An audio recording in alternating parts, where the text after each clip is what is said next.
মনে রাখবেন শয়তানের প্রথম কুমন্ত্রণা কি? শয়তানের প্রথম কুমন্ত্রণা হলো লজ্জাস্থানের হারাম চাহিদা। এটারে কয় ফাহশা। মানে শয়তান কোনো বান্দাকে দিয়ে প্রথম কি গুনাহ করাইতে চায়? শিরিকের পরে, কুফরের পরে প্রথম যে গুনাহটা করাইতে চায় সেটা হলো লজ্জাস্থানের শাহওয়াত, যৌন চাহিদার দ্বারা লজ্জাস্থানের চাহিদার যে গুনাহ, নারী, ছবি, জিনা, ব্যভিচার, উল্লাস, হারাম দৃশ্য, হারাম ছবি, হারাম নাটক, হারাম সিনেমা, হারাম নৃত্য। এই জন্য দেখেন 70 বছরের বুড়া যতক্ষণ শয়তান থেকে যেহেতু আলাদা হইতে পারে নাই, এই জন্য 70 বছরের বুড়া বাঁকা হয়ে গেছে, শরীরে আর 1.5 কেজি বলো নাই, কিন্তু নর্তকীর ছবি, টেলিভিশনে নাটক, সিনেমা এখনো দেখে নাই এমন বুড়া। মানে শয়তান তার পরম যত্ন কইরা আকলাইয়া রাখছে। চাচা বুড়া হইবা কিন্তু আমি তোমারে ছাড়বো না, ছাড়বো নাইলে এমন বৃদ্ধ মানুষ নারী দেখে কেমন, ছবি দেখে কেমন, নাটক দেখে কেমনে, সিনেমা দেখে, নর্তকীর নাচ দেখে কেমন। এটাই বলছি কোরআন, আল্লাহ বলছে ওয়ায়ামুরুকুম বিল ফাহশা। প্রত্যেকের একের বুড়া 90 বছরের বুড়া, 90 বছরের বুড়ারেও শয়তান দেখবেন। আমার কথা রাগ হইেন না, আপনার যার অভ্যাস খারাপ আপনার রাগ হইলে অসুবিধা নাই, আর যার এই ত্রুটি নাই আপনি রাগ হইবেন কেন? সাফ কথা। বুড়া মানুষের এটা না, আমি বুড়া মানুষের কইছি না, কইছি এই অপরাধ যারা মধ্যে আছে তারে কথা বোঝেন না। তাহলে 90 বছর নাতনির সাথে এমন বিশ্রী কথা বলে,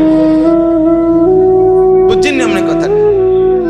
দাদার কাছে বিয়ে বইবিনি মানে কি? ওই পুরান বদভ্যাস। আজও কি নাহলে এটা কি কইলেন আপনি? এটা কি বললেন? নাতির বউ নিয়ে এমন বিশ্রী নাতির কথা বলে যেটা এমন বৃদ্ধ মানুষের মুখে সোজা পায় না। বুঝেন নাই আমার কথা? আপনার মতো বুড়া মানুষ এটা বলার কথা না, আপনি এটা বলতেছেন কেন? কারণ ওই যে শয়তান থেকে যে ছুটতে পারে নাই, সে জওয়ান হোক আর বুড়া হোক, বুড়া মানুষ পুরুষ হোক আর নারী হোক, শয়তান, আল্লাহ কোরআনে বলছে আজীবন প্রত্যেকের উপরে শয়তানের প্রথম আদেশ, প্রথম কি করাইতে চায়? গুনাহ, যৌন চাহিদার।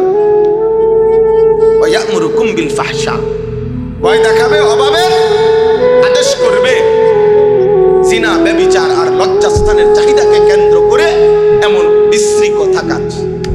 এরপর হইল অন্য ওয়াল মুনকার, অন্য গুনাহ পরে, সুদ, ঘুষ, কিস্তি, গালি গালা, চুরি, ডাকাতি, এটি পরে করে।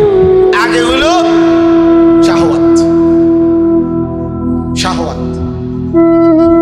আজ লাখ লাখ যুবক, আপনাদের এই ছেলেগুলো, এদের প্রত্যেকের হাতে হাতে যাদের মোবাইল এবং চুল, চেহারা এরকম জঙ্গলি বেঈমান মুশরিকের মতো, আপনি জিজ্ঞেস করেন এর একটাই কারণ, এই মোবাইলে আসক্ত, মূলত মোবাইলের আসে নারীতে আসক্ত, আর কোনো কারণ, আর কোনো কারণ। জীবনটা তসতস করে দিচ্ছে। নারীর লোভ, অশ্লীল ছবি দেখার লোভ, এই হাইওয়ান এক ওয়াক্ত নামাজ পড়তে মনে পড়ে। একটা নিকৃষ্ট পশু, একটা জানোয়ার বানায় দিছে, একটা জানোয়ার বানায় দিছে। আমার মন চায় মাঝে মাঝে কাঁদি, মালিক আমার জাতির যুবক কেমন হলো কেন? 14 বছরের যেই মুসলিম যুবক যুদ্ধ করত, 17 বছরের যেই যুবক মুহাম্মদ ইবনে কাসেম রাহমাতুল্লাহ আলাইহির বরকতে 712 খ্রিস্টাব্দে এই ভারতীয় উপমহাদেশে, এই বাংলাদেশ, ভারত, পাকিস্তানের সর্বপ্রথম কালেমার পতাকা যিনি উড়াইছেন, ইসলামের পতাকা যিনি উড়াইছেন, বিজয়ের পতাকা যিনি উড়াইছেন, হিন্দু রাজাকে পরাজিত করে ইসলামকে সর্বপ্রথম যিনি বিজয়ী করেছেন, ওনার বয়স ছিল মাত্র 17 বা 18 বছর।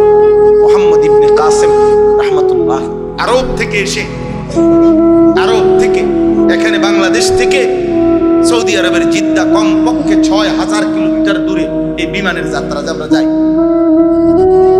কল্পনা করেন কোথায় আরব কোথায় ইন্ডিয়া, সেই আরব থেকে 18 বছরের এক যুবক 12,000 সৈনিক নিয়ে এই হিন্দুস্তানে আসছে। আয়শা রাজা দাহিরের সাথে যুদ্ধ করছে, করে হিন্দু রাজাকে পরাজিত করে কালেমার পতাকা উড়াইছে, ইসলামের পতাকা। এই 18 বছরের যুবক, খোদার কসম আব্বা, ওই যুবকের প্রথম হিম্মতের বরকতে আজকে উপমহাদেশে এই মুসলমান, এই দাড়ি টুপি, এই ঈমান ইসলাম, এই মসজিদ মাদ্রাসা, এই দ্বীনের খেদমত, কোরআনের এই ফিজা, ইসলামের এই হাওয়া ওই প্রথম সে উদ্বোধন করে দিয়েছে। এই ভারতীয় উপমহাদেশে প্রতিটা ঈমানদারের সাজদা, আল্লাহর কোরআনের প্রতিটা উচ্চারণের বরকত, সওয়াব, নেকি, সাদকায়ে জারিয়া মুহাম্মদ ইবনে কাসিমের কবরে উপস্থিত। এক যুবকের কাছে এই উপমহাদেশের ঈমানদাররা ঋণী, কৃতজ্ঞ। আব্বা তোমরা জানলা না রে আব্বা, বেঈমান তোমারে নর্তকী দেখায় ভুলায় দিছে। ধরতে দেয় না, কিন্তু শুইতে দেয় না, ছাইয়া দেয়, বুঝেন নাই? ধরতে দিত না, জীবন শুইতে দিত না, এগুলো তারে কাছেও দেয় দেখতো না, তারে কাছেও দেয়।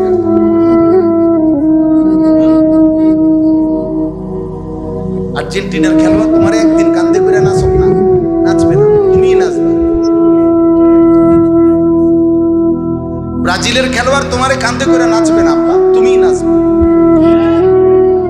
তোমারে ছাগলের 3 নম্বর বাচ্চার মতো নাচাবে। বুঝতে শিখো, হাসি দিয়ে উড়াই দিও না, ঠাট্টা করে উড়াই দিও। আমার মাকসাদ স্লোগান না, আমার মাকসাদ ঠিক এটার জন্য না। আমি নির্বাচনী ক্যাম্পেইন করছি না, আখিরাতের কথা বলতেছি। আপনারা যে কোনো বিবেকবান চাচারা আছেন এখানে, বা এই সমাজের যদি কোনো বিবেকবান যারা আছেন, আপনারা আপনাদের ছেলেদের দিকে, একসাথে হয়েছে এরা, আপনাদেরই ছেলে পেলে এরা, এদের দিকে আপনারা এক নজর তাকায় দেখেন।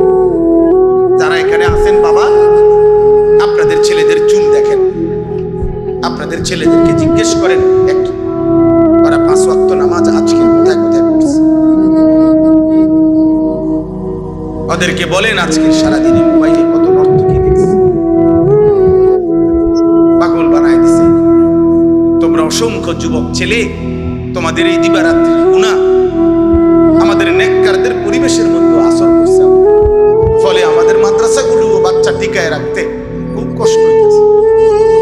বিশ্বাস করো, বিশ্বাস করো, আমরাও মাদ্রাসা চালাই, আমারও মাদ্রাসা আছে, 534 জন ছাত্র আছে আমার মাদ্রাসা, সব ছেলে আলহামদুলিল্লাহ।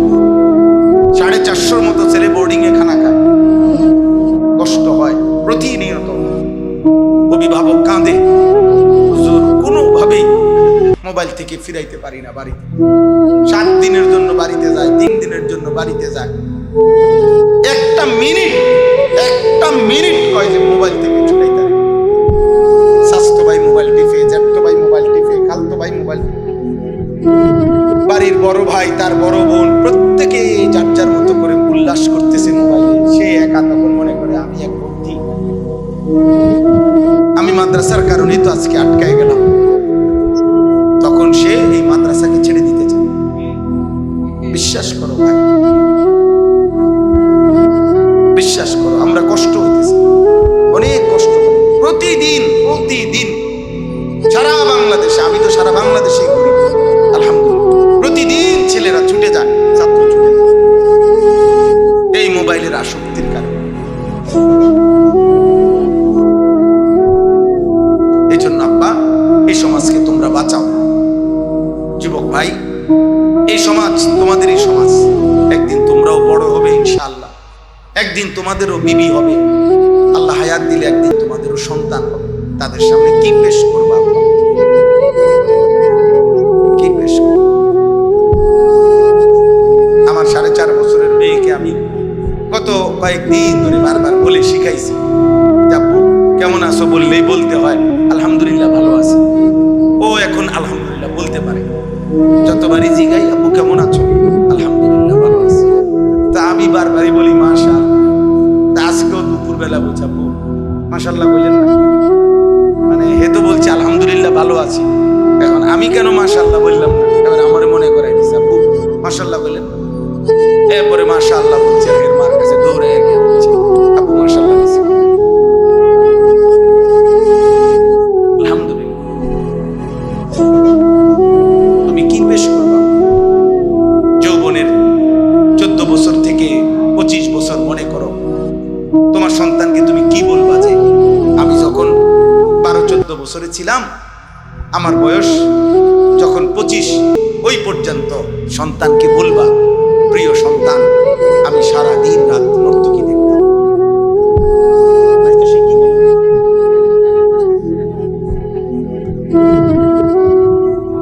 14 বছরে আমি যখন ছিলাম আব্বা, তখন আমি 365 দিনে, খোদার 1 বছরে কোনোদিন একদিনও ফজরের নামাজ পড়ি নাই। আমি সেই জানোয়ার, আর তুমি আমার সন্তান। আমি সেই জানোয়ার, আমি সেই জানোয়ার, যে জানোয়ারের ঘরে তুমি সন্তান। নাই তো কি শুনাই বাবা? বলো। মৌলানা সাহেব আমার বললেন যে হুজুর অনেক যুবক আসছে, আমি এই জন্য ভাই তোমাদেরকে বিষয়টাকে তোমরা উল্লাস মনে করো। একজন বক্তা, তার এখন একটু পরিচিতি, এগুলো কিছু না। শ্রোতা বেশি কম হয়, এটা কিচ্ছু না। যে নদীতে জোয়ার আসে, ওই নদীতেই ভাটা হয়। জোয়ার ভাটা একই নদীতে না, ভিন্ন ভিন্ন নদীতে, একই নদীতে। অতএব কোন বক্তার এক সময় শ্রোতা বেশি হবে, আরেক সময় কমে যাবে, এটা কিছু না। এই জোয়ার ভাটায় কিচ্ছু আসে যায় না। মেন বিষয় আখের, দেখা যাবে কি আরবিতে বলে ফাসাউফা তারা ইদিন কাশাফাল গুবার আফারাসুন তাহতা রিজলিকা আম হিমার। আরবি ভাষায় বলে যে যুদ্ধের ময়দানে তো সবাই দেখতেছে, যুদ্ধ করতেছে, বালু উঠতেছে, বালু ঝরে গেলে দেখা যায় কেউ ঘোড়ার পিঠে লড়াই করছে, কেউ গাধার পিঠে বালু উড়াইতেছে। গাধার পিঠে যুদ্ধ করা যায় না, গাধার পিঠে বসে কি করা যায় না, কিন্তু কি উড়ান যায়? বালি উড়ানো। গাধার খুরের থেকে কি উঠে, কিন্তু যুদ্ধ করা যায় না। ঘোড়ার পিঠে যুদ্ধ করে, তো এটারে বলে আর কি আরবিতে, যখন বালু সরে যাবে তখন দেখা যাবে পায়ের নিচে কি ঘোড়া নাকি গাধা।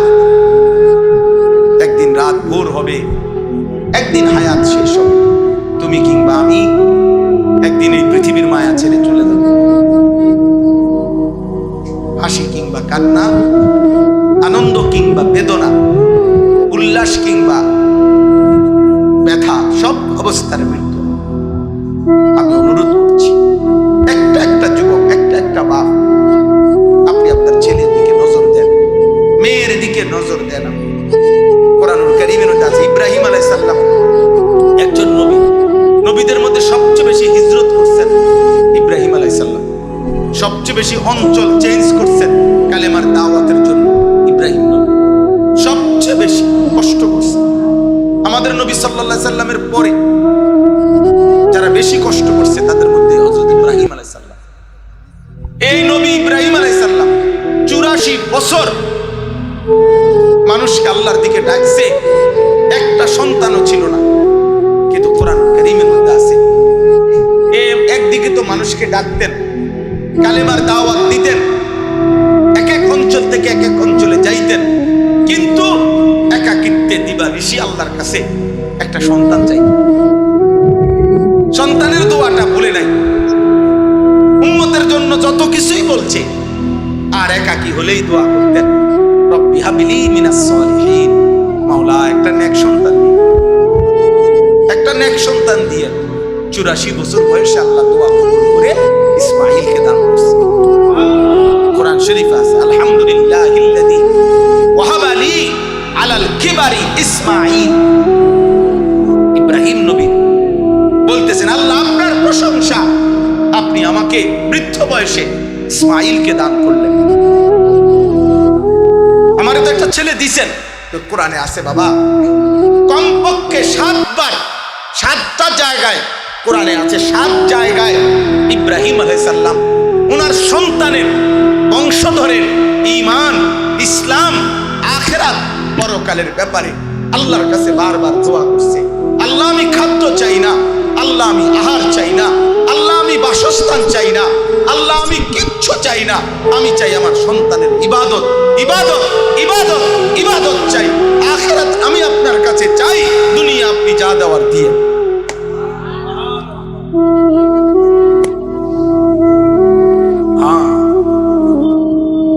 ইয়া বানিয়া ইন্নাল্লাহ আসতাফা লাকুমুদ্দীন ফালা তামুতুন্না ইল্লা ওয়া আনতুম মুসলিমুন।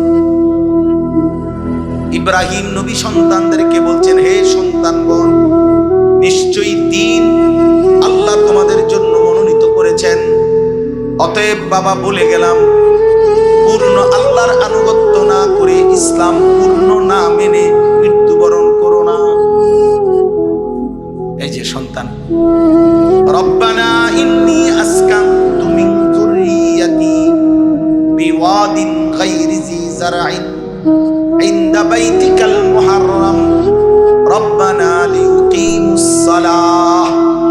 ইব্রাহিম নবী আল্লাহকে বলছেন, আল্লাহ আপনার হুকুমে আমার স্ত্রী হাজেরা, আমার কোলের বাচ্চা ইসমাইল, এই দুইজনকে কাবা ঘরের কাছে গাছপালা তরুলতাহীন মরুভূমিতে রেখে গেলাম, কিন্তু আল্লাহ আমি এই বিষয়ে কিছুই বলছি না।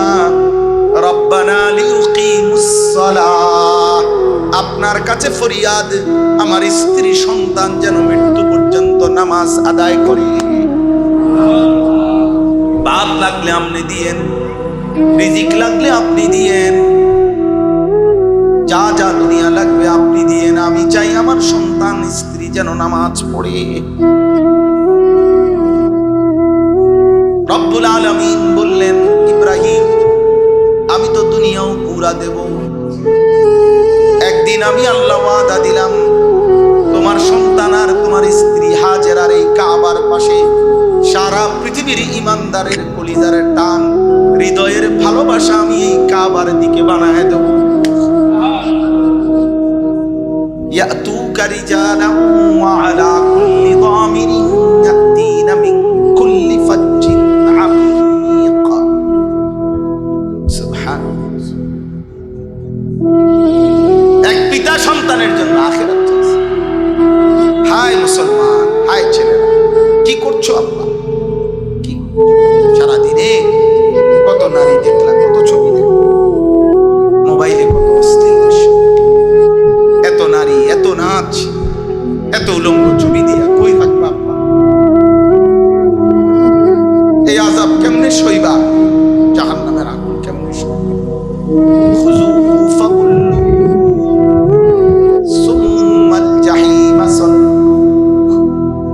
হাসরের ময়দানে আল্লাহ বলবেন, ফেরেশতা আমার নাফরমান বান্দাদেরকে ধরো, একটা একটা করে শক্ত রশি দিয়ে বাঁধো, সুম্মাল জাহিমা সাল্লু। খোদার কসম, কোরআনে আল্লাহ বলছে জাহান্নামীকে, ফেরেশতাকে বলবে, ফেরেশতা জাহান্নামী বেঈমানকে বান দিয়া দিয়া একটা একটা করে বাঁধে, সুম্মাল জাহিমা সাল্লু, লাথি দিয়া দিয়া জাহান্নামে পারো ফেলো।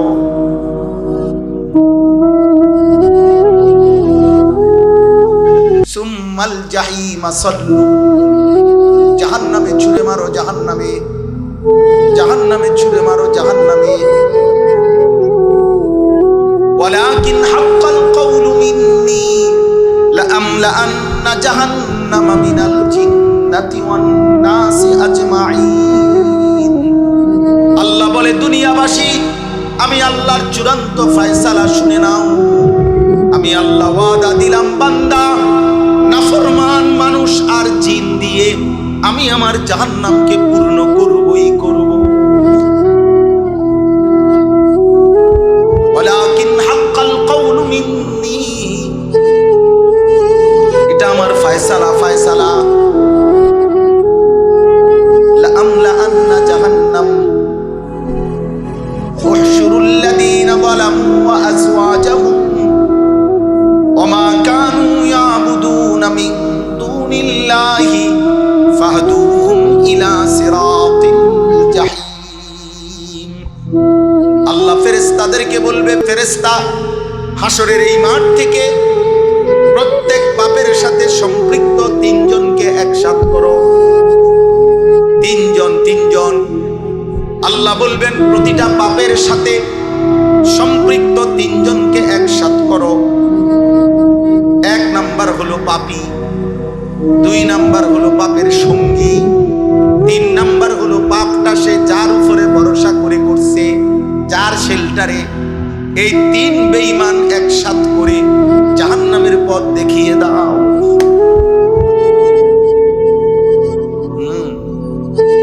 ওই কালা টুপি, তুমি আব্বা উঠে যাও এখান থেকে বাবা। এই ছেলেটা, এই যে ছেলেটার টুপির মাঝখানে একটা কালো রেখা আছে, ওই যে লাল গেঞ্জিওয়ালা ভাই, আপনার সামনের ছেলেটা, এই ছেলেটার উঠে যান থেকে। বাবা তুমি উঠো তো, এনতে উঠো, তোমার লগে শয়তান আছে, উঠো। হ্যাঁ উঠো। যাও বাইরে ওখান থেকে, যাও গিয়ে নাচো, বাইরে গিয়ে যাও। চিন্তা করেন পাঞ্জাবি হলো, কিন্তু আমি প্রথম থেকে নজর করতেছি ওই এই দুষ্ট বাকিগুলারে শুনতে দেয় না।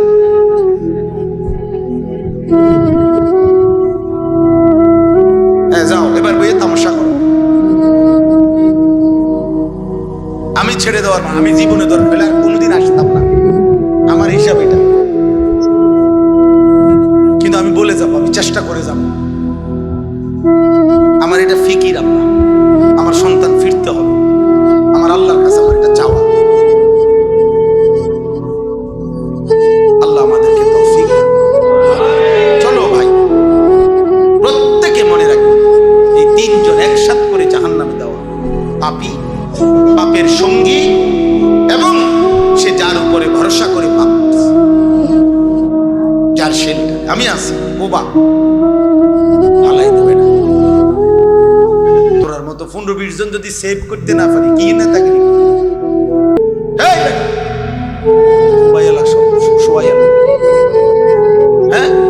এত সুন্দরী মাত করি করি তো কি না তাকে কল্লা ভালাই দিবে, চোখ খুলে লাগবে। সেদিন আল্লাহ বলবে, ওই বেঈমান যার উপরে নির্ভর করে গুনাহ করছে, পাপ করছে, উহশুরুল্লাযীনা যালামু ওয়া আযওয়াজাহুম ওয়া মা কানু ইয়াবুদুনা মিন দুনিহি ফাহদুহুম ইলা সিরাতিল জাহিম। জাহান্নামের রাস্তা দেখায়, যা ফেরেশতা, যা ধাক্কা দিয়ে জাহান্নামে ঢুকবার মুহূর্তে আল্লাহ বলবেন, কোরআনে আছে, মা লাকুম লা তানাসারুন, কি হলো একজন আরেকজনকে সাহায্য করছো না কেন? মা লাকুম লা তানাসারুন, কি ব্যাপার? সেদিন না বলছিলা দুনিয়া দোস্ত আমি তোর পাশে আছি, আজ তাকে আগুন থেকে বাঁচাচ্ছ না কেন? বাল হুমুল ইয়াওমা মুস্তাসলিমুন, আল্লাহ বলবেন সবগুলো নাফরমান মাথা দিয়ে কে কারে বাঁচাবে? ইয়াওয়াদ্দুল মুজরিমু লাউ ইয়াফতাদি মিন আযাবি ইয়াউমিদিন বিবানিহি ওয়া সাহিবাতিহি ওয়া আখিহি ওয়া ফাসিলাতিহি আল্লাতী তুবিহি ওয়া মান ফিল আরদি জামিআ সুম্মা ইউনজিহি। আল্লাহ বলে নাফরমান সেদিন আল্লাহকে বলবে, আল্লাহ আজকে হাসরের ময়দানে জাহান্নাম থেকে বাঁচাবার জন্য আপনি আমার ভাই বোনকে জাহান্নামে দিয়ে দেন, স্ত্রীকে জাহান্নামে দিয়ে দেন, আমার মা বাপকে জাহান্নামে দিয়ে দেন, আমার মহল্লার সব লোককে জাহান্নামে দিয়ে দেন, এই জমিনের সবগুলো মানুষকে প্রয়োজনে জাহান্নামে দিয়ে দেন, আমি একা আমারে বাঁচায়া দেন। আল্লাহ বলবেন, কাল্লা, ইন্নাহা লাযা, বেঈমান এই মুহূর্তে ধাও ধাও লেলিহান আগুনের শিখায় তোকে ফেলা হবে, নাযাআতাল লিশাওয়া, 1 সেকেন্ডে শরীরের চামড়া দেহ থেকে খসে পড়বে। এটাই তর্জমা। চলো আব্বা, নাচো গাও, ফুর্তি করো, অসুবিধা নাই। নারী দেখো, মদ খাও, জুয়া খেলো, সেনার দৃশ্য দেখো, উলঙ্গ নাচ দেখো, কোনো অসুবিধা। কারোর জন্য পৃথিবী আটকাবে না। আজ রাত ভোর হবে। তো কি হবে? কোনো রাত বাকি থাকে না, কোনো সুখ বাকি থাকে না, কোনো দুঃখ বাকি থাকে। অতএব আমি আমার সবার কাছে বলি, প্রতিটা ছেলে এইখানে এবার শোনেন, আমি ছোট্ট 3টা আয়াতের তর্জমা শুনি, তাইলে আমার কথা শেষ। আল্লাহ তাআলা আমাদের নবী সাল্লাল্লাহু আলাইহি সাল্লামকে সান্ত্বনা দিতে গিয়ে বলছেন, মক্কার কাফেররা নবী সাল্লাল্লাহু আলাইহি সাল্লামের কাছে 3টা কথা বলতো, এখানে আছে। 1 নাম্বার বলতো, মুহাম্মদ তোমার কথা আমরা মানতাম যদি তোমার কাছে বিপুল ধনভাণ্ডার থাকতো, যদি বুঝতাম যে তোমারে মানলে, কালেমা পড়লে, আল্লাহ বিল্লাহ করলে সম্পদ পামু দুনিয়ায় অনেক, এটা যদি দেখতাম তোমার কাছে তাহলে তোমাকে মানতাম। 2 নাম্বার হলো, যদি দেখতাম তোমার সাথে সরাসরি কোনো ফেরেশতা আছে, যে ফেরেশতা ওপেন বলতেছে যে হ্যাঁ সে সত্য নবী, তোমরা তাকে মানো, তুমি এরকম একজন ডাইরেক্ট ফেরেশতা আমরা দেখুম, চিনমু, বুঝমু এই ফেরেশতা, এমন একজন আনো। বুঝেন আমাদের দেশে কয়, ওই আপনাদের দেশে বলে কিনা কি জানি, আমাদের দেশে কয় যে বাঁশ না দইনারে কই রইবে রাইত, এটা জানেননি কথা? মানে আমাদের দেশের রবিবারে বাঁশ দেন, আগের দিনে মানুষে বাড়িতে কি কাটতো, বাঁশ কাটতো আর কি, গ্রাম্য কথা আর কি, যে রবিবারে কি দেয় না, বাঁশ। তখন একজনই কইসারি, ও ভাই আমার তো একটা বাঁশ দরকার, আমার একটা বাঁশ দিবেন। তো আসলে দিবার খেয়াল নাই, তো হেই বেটাই কইতো রবিবারে আইসো, তো রবিবারে আইলে কইতো না ভাই রবিবারে তো বাঁশ দেওয়ার নিয়ম। আমগো দেশে এটা কয় আর কি, কৌতুক, যে বাঁশ না দইনারে কইও কি বেড়াইতে। তো এই মূলত তো নবীকে অনুসরণ করার মাকসাদ নাই, উদ্দেশ্য মানতো না, একটা কও না, বুঝেন নাই কথাটা? একটা বলো না আর কি, তো বলতেছে মুহাম্মদ তোমার কাছে যদি ধন ভান্ডার থাকতো, গুপ্ত ধন, তাইলে আমরা তোমার কথা শুনতাম, অথবা তোমার সাথে যদি সরাসরি ফেরেশতা থাকতো তাইলে আমরা শুনতাম।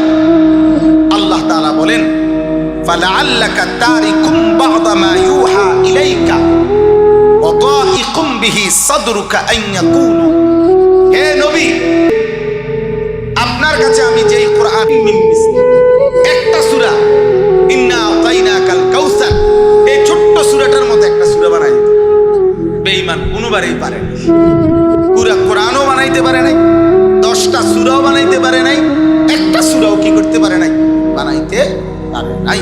ফাইন লাম ইয়াস্তাজিবু লাকুম ফা'লামু আন্নামা উনজিলা বিইলমিল্লাহ, এই শেষ কথা।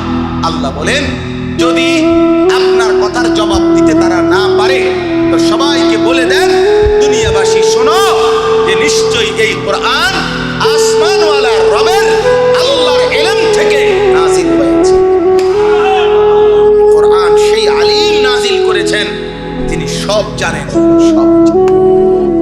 ওয়ালা ইউহিতুনা বিশাইইন মিন ইলমিহি ইল্লা বিমা শাআ, যার ইলম পূর্ণাঙ্গ, যার ইলমে কোনো ভুল নাই, ইয়ালামু মা বাইনা আইদিহিম ওয়া মা খালফাহুম, যিনি পিছনের ইলমে রাখেন, সামনের ইলমে রাখেন, সেই আল্লাহ তিনি নাযিল করেছেন। তাহলে কোরআন কোনো মামুলি কিতাব বলেন না। ওয়া আন লা ইলাহা ইল্লাল্লাহ ইল্লা হুয়া, আর এটাও বলেন যে তিনি আল্লাহ ছাড়া আর কোনো ইলাহ নাই।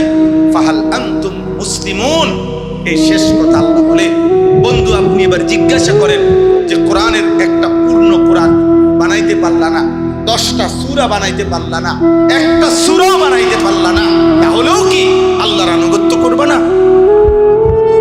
আরো বুঝার বাকি আছে, এখনো বুঝার বাকি আছে, বলেন না? আল্লাহ আমাদেরকে বুঝ দান করেন, আল্লাহ তাআলা এই মাদ্রাসা কবুল করে নেন। আনন্দপুর নাসিরুল উলুম ইসলামিয়া মাদ্রাসা, আজকে মাওলানা সাহেব আমার কাছে অনেকবার মহব্বত করে আবদার করছে, আলহামদুলিল্লাহ আল্লাহ আনাইছেন, আপনাদের এখানে আসার সুযোগ হয়েছে, আল্লাহ তাআলা আপনাদেরকে কবুল করে নেন। এই ছেলেরা, যুবকরা, ভাইরা, মাদ্রাসাকে ভালোবাসবা তো আব্বা? 5 ওয়াক্ত নামাজ পড়ো আব্বা, ফজরের নামাজ পড়ো, এমন সুন্দর জীবন তোমার জীবন কমপক্ষে তুমি নষ্ট করো। ব্রাজিল ব্রাজিল আর আর্জেন্টিনার খেলা এই কয়েকদিনের মধ্যে শেষ হয়ে যাবে আব্বা। এই খেলা শেষ হবে, কিন্তু বাম কাঁধে যে গুণাগুলো জমাইছো এগুলা মুছবা কেন? এই ফেসবুক, এই ইউটিউব আব্বা একদিন শেষ হয়ে যাবে, কিন্তু বাম কাঁধের এই গুণা মুছাইবা কেন? আল্লাহ আমাদেরকে হেফাজত করে, আল্লাহ আমাদেরকে মাফ করে দেন। আমার চাচা বাবা দাদাদেরকে বলি, আপনারাও মাদ্রাসাকে ভালোবাসবেন, সব সময় দান সাদাকা করবেন। আল্লাহ তাআলা তৌফিক দেন, কবুল করেন। আলহামদুলিল্লাহি রাব্বিল আলামিন। আল্লাহুম্মা আনতাস সালাম ওয়া মিনকাস সালাম, তাবারাকতা ইয়া যাল জালালি ওয়াল ইকরাম। মাওলা আপনি মাফ করে দেন, ঈমান আমল দান করেন, ইজ্জত আফিয়ত দান করেন, তাকওয়া তাহারত দান করেন, হিম্মত ইস্তেকামত দান করেন। আল্লাহ আপনি মাফ করে দেন, মাফ করে দেন। আয় আল্লাহ মাফ করে দেন, এই গভীর রাতে মাফ করে দেন। সমস্ত কবরবাসীদেরকে মাফ করে দেন, কিয়ামত পর্যন্ত কবরের আযাব মাফ করে দেন, কবরগুলোকে জান্নাতের টুকরা বানায় দেন। আল্লাহ আপনার নূরের রহমত দ্বারা কবর ভরপুর করে দেন। আমাদের আত্মীয় স্বজন, বংশধর, বাবা মা স্বজন কবরে যারা, মাফ করে দেন। আমরা যারা বেঁচে আছি আমাদেরকে তাকওয়া দেন, সেজদাওয়ালা কপাল খান করেন, কাঁদনেওয়ালা চোখ দেন, জিকিরওয়ালা জবান দেন, মহব্বতওয়ালা দিল দেন, সুন্নাতওয়ালা জীবন দান করেন। আয় আল্লাহ আগামী হায়াত সুন্দর করে দেন, হালাল রুজি রোজগার দান করেন, অসুস্থ বিমারি যারা শিফা করে দেন, প্রত্যেকের কামাই রুজিতে বরকত দান করেন, প্রবাসী বিদেশি নিরাপদে রাখেন, আল্লাহ সহি সালামতে রাখেন। আয় আল্লাহ এই মাদ্রাসা আপনি কবুল করেন, মাদ্রাসা আপনি কবুল করেন, মাদ্রাসা আপনি কবুল করেন, মাদ্রাসা কবুল করেন। আপনি চাইলে সব হবে রে মাওলা, আপনি না চাইলে কিছুই হবে না। আপনি দিলে বাধা দিবে কে? আপনি না দিলে দেবে কে মাওলা? আপনি মাদ্রাসার জরুরত পূরণ করে দেন, আরো ছাত্র মিলায় দেন, আরো উস্তাদ মিলায় দেন, উস্তাদদেরকে ইখলাস ও তাকওয়া গুনাহমুক্ত জীবন দান করেন, বাচ্চাগুলোকে হাফেজ আলেম মুত্তাকি আরিফ রব্বানি বানিয়ে দেন। আল্লাহ মাদ্রাসা কমিটির সদস্য, আল্লাহ সভাপতি, সেক্রেটারি, কেশিয়ার, বাবা চাচাদেরকে আল্লাহ মৃত্যু পর্যন্ত মাদ্রাসার খেদমত করার তৌফিক দান। আল্লাহ যে যেভাবে জুটছে, জায়গা দিয়ে, জমি দিয়ে, টাকা দিয়ে, পয়সা দিয়ে, বুদ্ধি দিয়ে, পরামর্শ দিয়ে, আল্লাহ প্রত্যেকের দান সাদাকা ভালোবাসা আপনি কবুল করে নেন, আপনি কবুল করে নেন, আপনি বরকত দান করেন। আল্লাহ মাফ করে দেন, আমারই মাফ করে দেন, আমাকেই মাফ করে দেন, আমার যুবক ছেলেগুলোকে মাফ করে দেন। ওরা বুঝে নাই রে মাওলা, ওরা বুঝে নাই, ওরা বুঝে নাই। নারীর আসক্তি থেকে বাঁচান, মদ জুয়া জিনা ব্যভিচার থেকে বাঁচান, আমার সন্তানদেরকে বাঁচান, মোবাইলের আসক্তি থেকে বাঁচান। আল্লাহ এই ছেলেগুলো এতটা রাত কষ্ট করে পড়ছে, আপনি কবুল করে নেন। পর্দার আড়ালের মা বোনদেরকে আবেদা সালেহা, মা ফাতেমা, রাবিয়া, বসরিয়ার মতো বানিয়ে দেন। আল্লাহ আল্লাহ মাহফিলের ইন্তজামে যে যেমন সহযোগিতা করেছে আপনি উত্তম বরকত দান করেন, উত্তম বিনিময় দান করেন। আল্লাহ সকলের নেক মাকসাদ পূরণ করে দেন, ঋণ মুক্ত করে দেন। আল্লাহ দূরপাল্লার সফরে আমাদেরকে আবার ফিরতে হবে। আল্লাহ আপনি নিরাপদে সহি সালামতে